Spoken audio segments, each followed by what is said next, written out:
Howdy folks, Doc here with Last Best Tool, and I'm going to call this one Schrödinger's wrench, and kind of with apologies to the Schrödinger cat analogy. I'm not going to get into the hypothetical hypocrisy of quantum superposition, especially with macro-sized objects and even worse with living things, but the concept is kind of the same. Can you have something exist in two states at once at the large scale? And where I'm going with this isn't in theoretical physics, but rather your toolbox. If you have a wrench, say a snap-on wrench, and that wrench is presumably really high quality, but you don't use it, is it still high quality? Or if you have something, let's say, and well, here's kind of where this started. A long time ago, I was setting up some car kits, and I wanted a big breaker bar with a socket on it that would pop lug nuts off. And I wanted something longer, 24-inch minimum, 30-inch would be great. And that was because a lot of times trying to get lug nuts loosened up, especially, in a rainstorm on the side of the road, you need something that gives you a lot more leverage than the little 1 foot long, lug nut wrench that comes with the car or the truck. So I was going to outfit it with really nice ones. And I thought, okay, Snap-on's kind of pricey, but what about Icon? And I was looking at Icon, and there were these Pittsburgh ones that were nice looking. Pittsburgh seems to produce really high quality finishes, whether or not it holds up. And I did a little research, and people had them and they were breaking and bending, but there was this lifetime warranty, as if that mattered.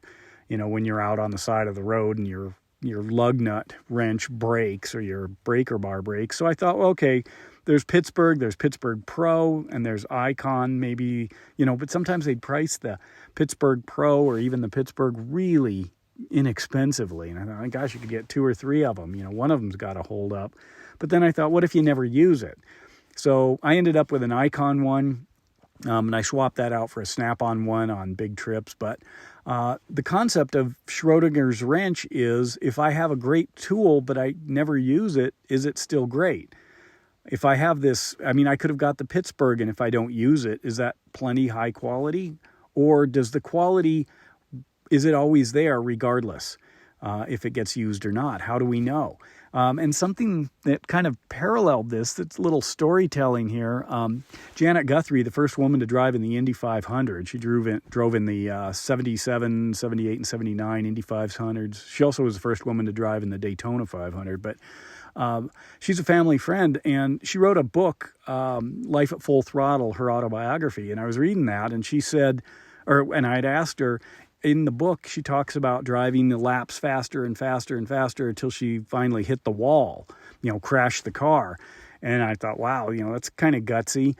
And to her, she's a very matter-of-fact person, but I asked her about that. Why do you go until you hit the wall? And she said, well, when you're racing these cars, basically you've got it floored. You've got the throttle all the way on. That's where, the weight and the design and the engine horsepower and everything else comes into play. That's what's separating these and the driver. And so the concept was, you want to go up to the line but not cross the line. As far as what the car will do, the tires, the turning, the radius, all this stuff. And, matter-of-factly, she said, but you don't know where the line is. So you have to find the line. And the way you find the line is by crossing it. And then you crash. And then you race up to the line, but you don't cross it. But if you don't know where that line is, you're not capable of driving up to the line because you don't know. Maybe it could handle even more.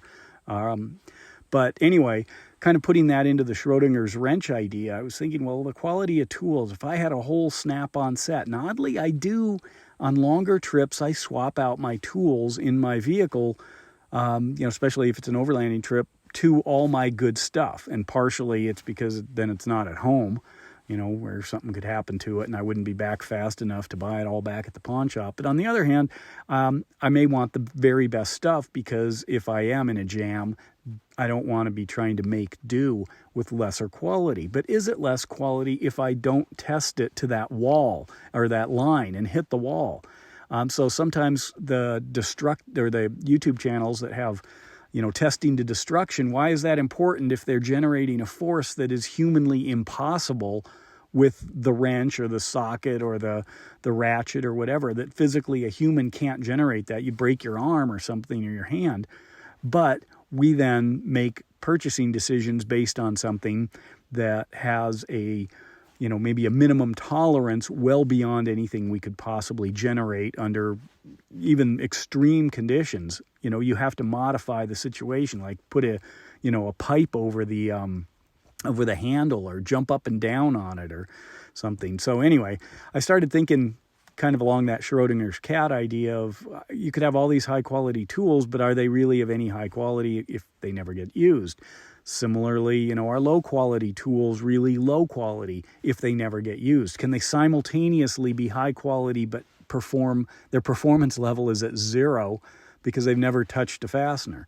So that's where I'm headed today, in kind of this existential thought of the ultimate tool set. Does it really matter if it's not being used? And then, of course, if you had the junkiest tool in the world, but it did actually perform, is that a high quality tool? Can it simultaneously be poor quality but perform very well? I don't know. So the concept, if you want to look it up, of Schrödinger's cat, I'll put a link to it in Wikipedia, but it's a pretty esoteric way of looking at something. But I started thinking about it. If I've got these tools in my vehicle that I never use, are they high quality still? Or if my need for a high quality tool lands it in a vehicle, but it never gets used, is it really high quality? Does it matter? So just kind of some thought. I know a few of you jump on the the metaphysics of things, and I really appreciate that. So if you got some thoughts on this, let me know. Also put a link to Janet Guthrie's book if you're interested in that. I think it's still in publication. I'm not sure, but there's a new one out about her, I think called Speed Girl, about her. I haven't seen that yet, but anyway, with that, Doc out.